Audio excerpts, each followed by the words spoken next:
since I've been in here. But I wanted to just jump in and kind of chat about something that's been on my mind lately. If you've watched any of my other videos, you may uh you may have recognized a pattern. I have been through my share of ups and downs with trying to be a good friend, trying to make good friends, losing friends, making the wrong friends, and that kind of thing. And so now I'm starting to have a circle of friendships of people that I really do believe are supportive and good friends to have in my corner. And there are certain qualities that I've recognized that are good qualities and characteristics to look for, or to notice that are there in people that I am considering, forming a new friendship with, because I'm sort of starting over with the whole friend thing in my 40s. So one of those things is that the person is not polarizing, like as far as having polarizing views and opinions on things. It's either got to be one way or another way. There's no room to look for the good and the bad. It's hard to have, um, I like to have in depth conversations, and it's hard to have a conversation with a polarizing perspective or a polarizing take and viewpoint on things. Um, so I'll give an example, and I know a lot of people aren't going to like this one because this tends to be a polarizing subject. The Kevin Samuels era. I went through my watching Kevin Samuels stage, not liking Kevin Samuels stage. Then he died. I had mixed feelings. Towards the end of that, I didn't think a lot of what he was doing was really beneficial. But in the beginning, I was like, this is a different viewpoint. I enjoyed listening to him. And so when I had conversations with certain people about Kevin Samuels, it was like, oh, I hate Kevin Samuels. He deserves to die. Just really polarizing and kind of like, how is that even? Do, it's hard to have a conversation with someone who is so like has expresses so much hatred towards a person or a thing, and not able to look at the good that person or thing brought, the conversation that it opened, how the bad can bring out so much good. Just to have a fair conversation. It's almost like you hate a thing because you think that thing is bad, but then your view of that thing is also kind of like that thing if you're expressing that type of hatred. Anyway, that was just one example of having a hard time connecting with friends in the past because of those polarizing views. And then if say something to the opposite, like, well, I did get, some perspective out of his time here that I didn't have before and I appreciate it, then it's like you just get cussed out or something like that. So I try to stay away from people who tend to have a polarizing view of things, like way of their way of view their way of sorry, I have like a hair, it's somewhere in my eye or something. It's like disrupting my view. It's annoying. Their way of looking at the world has to be either black or white. And if you're not on the side of black or white that they're on, then you can't have that conversation. And that type of view for me and my personality type, it just shuts me down. And so then I'll lose myself around people like that, because if I don't necessarily agree to the side you're staying on, or I want to kind of talk some things out, I feel like I'm shut down. My voice is muted because if I don't agree with you, then I have my opinion has no value, and there's no discussion there. And then that person's opinion, it has to stay over here, and you just have to be supporting what they're saying, or there's no conversation. That's a hard type of relationship for me to be in, because I like to explore different ideas, and I like to see where the good and the bad in everything, and I like to just kind of explore my own ideas and things and not feel shut down when I want to go there, like go like think deeper into stuff. So that's one thing. I appreciate when people are not polarizing. The another thing is that that person or that friend gives you room to grow and evolve and change. They don't put you in a box. And I've been put in a box. And I've gone through a lot this last like 2 to 3 years. I would say my real growth process started about 5 years ago. Six, or I think it's actually been 6 or 7 years now, when I really started to like take control of my finances and fix my credit and get some better things for me financially, which is why my channel has a lot of that financial advice. But that's where it all started. And then I got into business, so I wasn't just like a government worker. Now I'm into business, so I my mindset started to change, like from being a government worker employee to business mindset, taking control of my finances. And then I just decided to stop drinking. So I took a look at that, which brought me into my sobriety from alcohol. Then brought me to a stage of emotional sobriety and emotional growth and self reflection in ways that I've been very immature emotionally, which then also brought me to back to my faith, in a believer and follower of Jesus Christ. And that's where I'm at now. I'm just kind of like incorporating all these things and continuing to grow in those areas. Well, a lot of my friends, my prior friends, they put me in this little small box over here. Sorry, I'm like drawing a little box, but they put me in a box and didn't give me room to grow.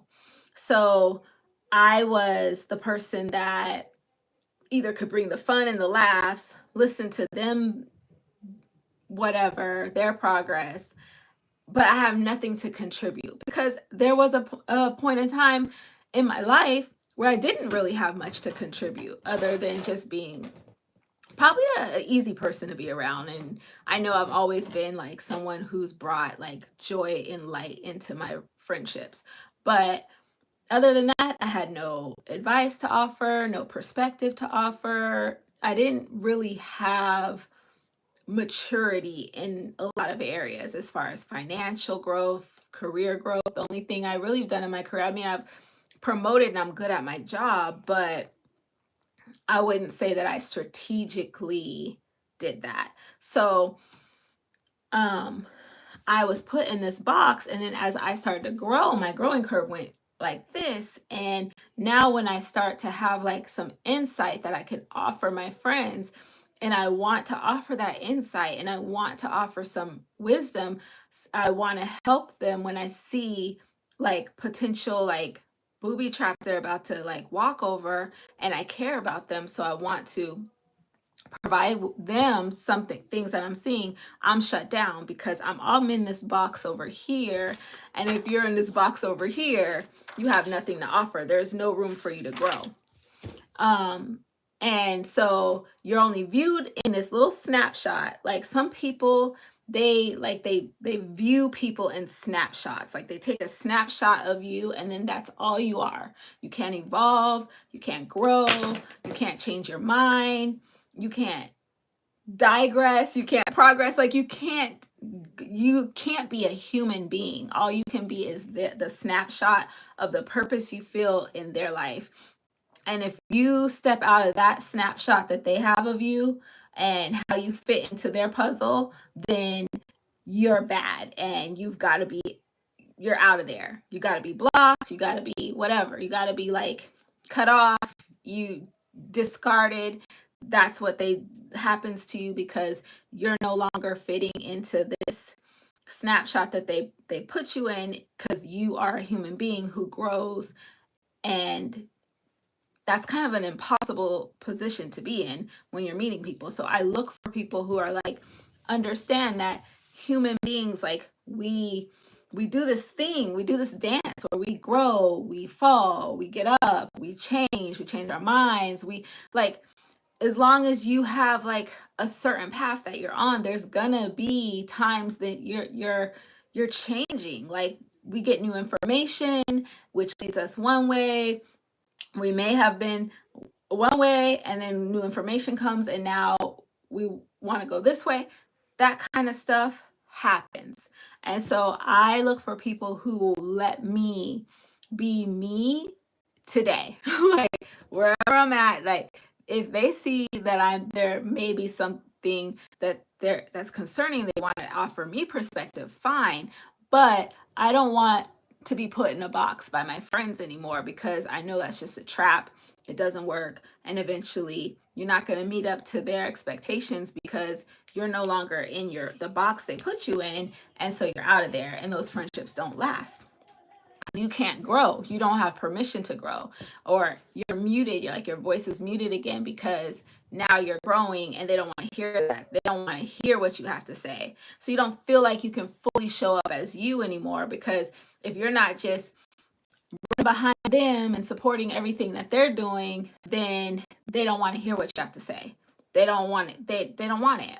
So then you either decide to, okay, when I'm with that person, I'm going to put myself down to here and go against my own authenticity, and just to keep that relationship. And then that ends up cutting at your self-esteem. And that never lasts long, because eventually that person's going to see that you are not that snapshot and you don't have a place for them.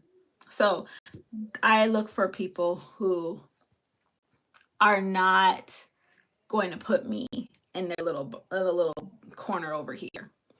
Another thing that I'm starting to really um, recognize is important in friendships is to have friends that are not one-sided. Not have one-sided friendships, like, or people who think everything has to be exactly equal, or we have to bring exactly the same thing to the table. So one example of that is, like, I've had a friend who like, if they showed up at my son's soccer game, that means that if their child has say karate match or practice and I'm not there, I'm not a good friend, because they came to my son's soccer game but I wasn't able to come to their karate. They bought me lunch, but the next time we go out I don't get them lunch. Like, it has to be, they view reciprocity in a, like this, like it has to match perfectly. um Now I recognize that true friendship where there's a balance and there's reciprocity means that there's things that I may be able to give to you, and but you're also filling me up too, and it doesn't necessarily have to be the same way. Like, I have friends that get a lot of value out of how I help them, like, organize their social media, come up with new ideas, help them take pictures. I may not be financially in the spot where I can invest, like, like money into, like, buying you lunch or presents or things like that. I may not have the time or ability to go to your kids' things. I will try if I can, but if I don't, it's not because I'm not interested. It's just because I don't have that resource available to me right now. I don't have that kind of time. Um, and but I give to you in this way, and that's okay. Like, I have friends who it was kind of uncomfortable at first, like, shower me with all this love, and I'm like, oh, but I can't do that. Like, if they have asked me to do that for them, I don't have, like, that kind of money. But then I recognize they're just showing me how they appreciate how I show up for them, and I can receive how they show that to me, and I can continue to show up the way I'm showing up for them and what I'm giving to them. If I'm giving time, if I'm giving, like, information, research, understanding, compassion, whatever I'm able to give. And when I can, I am a very giving person when my money's right, as I'm really trying to get my money right, because I like to give gifts and things too. But people give in different ways. People give, show their love and support in different ways. Like, if I post something, they might share a post, or take time to make a nice long post for me on my birthday showing how much they appreciate me, like things like that, or I do that for them. Those are ways that you show up and you give in relationships, and it doesn't have to be one to one. Like, and people who see relationships that way, where it has to be one equals one, like that. Like, I gave you a birthday present and it was $20. So next year you better give me a birthday present that's $20. Those relationships end up failing because at some point you will not meet that person's expectation because you're a living person. You have a life. They may be able to come to your soccer games, your son's soccer games, because your child is 5 and their child is 16, and they can leave their child home alone and come to the soccer game. Well, for you to go to a karate match and is a little bit more difficult because you have a 5-year-old who's not going to sit still. It's going to be a big pain. They have bedtime, things like that. It's just different for you. And so you can't do it, but they expect you to. And when you don't do it, you're no longer a good friend. Even if you've shown them in so many other ways, you've tried to support them, bought them lunch, let them borrow money, whatever you've done, they don't see any of that stuff because in their mind, they went to a soccer game and you're a friend by doing the exact same thing, going to the karate game. Everything else you have done in that friendship means nothing to them. They don't even see it. So you're going to let those people down, and that friendship's going to end with them being resentful of you. And so that's why I look for people who don't see reciprocity in friendships that way. I also not having like a one-sided friendship where somebody is like the star of the friendship and the other person's just like the follower, or like you, this kind of goes into what I've already said, but like you just fit into their agenda, but you're not allowed to have your own. Like, you don't have your, it's not like an evolving friendship that just like flows. It's like more of a, like, if you're not basically kissing their butt, then there's no use for you. Like, you want to find like a balance where like people under, like the friends you're meeting, they have agency, you have agency, you have a life, they have a life, you connect when you can, you do what you can, and it's understood. And there may be seasons where that person's pouring into you way more than you're pouring into them, but there's just that love and that friendship that just flows. It just flows. And when you have, you give, and when they have, they give. And when, when sometimes there's seasons when nobody's giving, you're just checking in on each other when you can. Everybody's just trying to survive. Like, things change, things go all around in life, and I want to have friends who are flexible and understand that, and are not going to feel like you're not a good friend because they're expecting something from you. You don't have it, but they don't have the ability to see that it's not that you don't want to give. It's just that if you could, you would, like that kind of thing. So yeah, that's a big, and that's a important one for me as well. So yeah, so those are basically the 3 things that I've noticed recently that have been really critical for me to look at characteristics in people when I'm selecting friends. And this has been an amazing journey. I've lost a lot of friends. I've gained friends.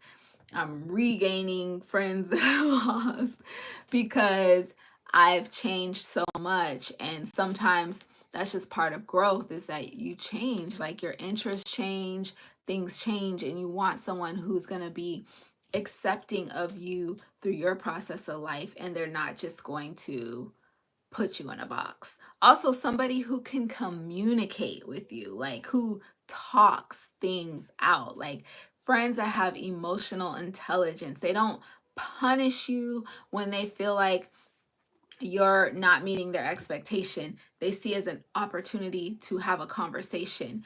There are so many people who are afraid to talk, that when you mess up, that just means it's over. When something goes wrong in the relationship, when there's a misunderstanding, when there's a bump in the road, when it just stops flowing, then that means that that friendship has to be over. It's not an opportunity to kind of recalibrate, talk, figure out what's going on with the other person. bring your perspective in and talk things out. And I used to be that person, like, oh, I don't like how you're treating me today. That's it. I'm never talking to you again. And that's just, it's not, I've learned now that I've grown in my emotional maturity that that's not how you develop sincere, intimate relationships with people, with friends, with whatever, partners. That there's gonna be times, because two people are on their own life path, that something is not going to connect, communication wise, action wise, whatever. Somebody's going to feel like they're not receiving what they should be out of the relationship, or they don't like the, something is going to happen eventually. And if there's not the freedom to have that conversation, that you don't have the ability to talk things out, then, and it just ends, then you end up hurt. And that's what happens. Like, you end up hurt because you've invested all this time, resource in somebody, and then something goes wrong and then it's over. That's not a way I want to live anymore. And so now I have friends that I can talk to about things. Like, when like, I've had friends I could just say, hey, I didn't like that you said this, or you ignored that text. So, but you just talk, and you find out like it's not a big deal. It's something small, some misunderstanding. You move on, you continue to grow, you continue to get to know people. Everybody has their own baggage that they bring to the relationship. And sometimes that baggage changes how the people see things. So those are major characteristics that I look for when I'm developing new friendships. And I'm going to keep talking about this because this is where I'm at now. I'm actually really working on developing my relational intelligence. And part of developing relational intelligence, which is something that I'm learning now, is not just me having emotional maturity so that I bring emotional maturity to my relationships. But a huge part of relational intelligence is discerning emotional maturity in others and determining if that person has the emotional maturity to relate to you. And look and observing behaviors and deciding for yourself if this person, if you have room for someone who behaves and who responds to certain situations the way they do. And I can say that I've been pretty good at observing behaviors, and I'll track and I'll observe like patterns in people, but I haven't been good at connecting that to saying, I need to set emotional boundaries with this person because the behaviors that I see could end up interfering, or they're hurting me because I don't have a voice, because I'm put in a box, because it doesn't, if I feel like my opinion doesn't matter, and because I'm treated like they can take me or leave me. But I'll continue to go walk hand in hand with people who have treated me in the past like I could take you or leave you, just hoping that they continue to take me. That's crazy. So today I don't do that. I value myself way more than to leave my worth and my value, or my emotions or my feelings in the hands of someone else, like who someone's going to be careless with my heart. So now I know that a huge part of relational intelligence is discernment of who you're bringing into your circle, and kind of just watching how they move. And when things start to feel like not safe for you, then you start setting emotional boundaries, maybe physical boundaries, whatever boundaries you need to set. You don't put yourself in situations where eventually that person's going to let you down, hurt you, or whatever, and cause a new scar, a new trauma on you. Because to be honest, like, relationships are gateways to trauma, because when you get mishandled by people, it causes wounds.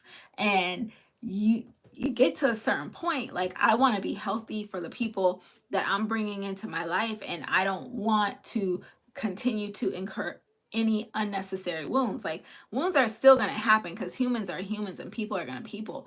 But some of the people that we come across who cause some of our wounds, those are just unnecessary wounding, because they showed you from the beginning who they were and what they were going to do, and you kept going because you just wanted that friendship so bad, because you just thought you wouldn't meet any other friends. But today I've learned how to be so okay with being alone. Like, I've spent a lot of time, I spent time in the wilderness before I got here. So I'm actually very okay with being by myself, with entertaining myself, with reading, with just growing and working on myself, that I'm not going to risk hurt. I'm not chasing after people to my own detriment anymore. So being able to observe behaviors and knowing what types of people you want in your life, what qualities you need for friendships in your life. And as you're seeing either they have the qualities or they don't have the qualities, then also taking action and discerning what space you give them, what access you give them in your life, is a huge part of relational intelligence. So I'll be talking about this more because it's something that I'm actually growing through right now. And I hope everybody has a great day. Bye. How do I turn this off?